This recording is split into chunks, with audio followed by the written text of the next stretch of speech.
Hey guys, so in this video I'll be reviewing Ticket to Ride, which is a faithful adaptation of a pretty popular board game.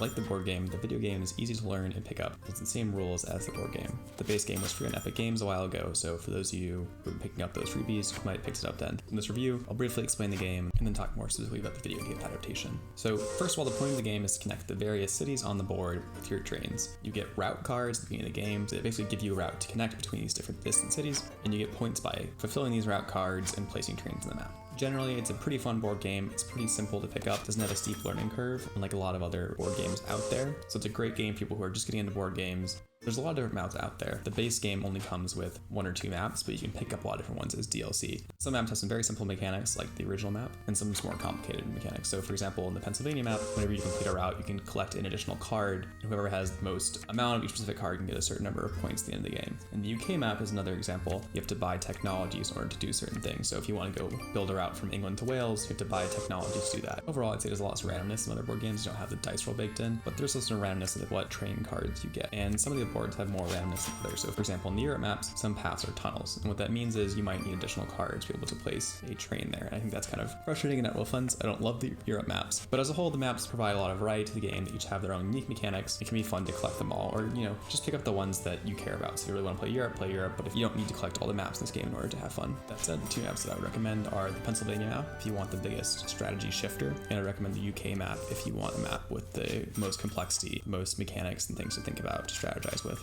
So now let's talk more specifically about the video game adaptation. Obviously, the main advantage of it, I would say, is that it allows you to play single player, and the games are faster as well because, you know, you don't have to wait for your friend to think through their move. It's just the bot that'll just play instantly. As we're playing with other players in the video game adaptation, it's not quite as good as the board game, which is, you know, to be expected. A lot of the strategy, a lot of the player versus player element in the board game comes from being able to read your enemy's intentions, be able to adjust accordingly, you know, block their route, pick up the cards they want, that kind of stuff. However, when you're playing against the computer, when you're playing against other people online or with the pass and play, it's just much harder to keep track of what everyone's trying to do, what paths they're trying to connect, and so it loses a lot of the strategy, it loses a lot of that player versus player element that is present obviously in the board game. So if you had the choice, I would say play the board game over this or try to play with other people. This is a great way to play single player, or, you know, if none of your friends are interested in playing.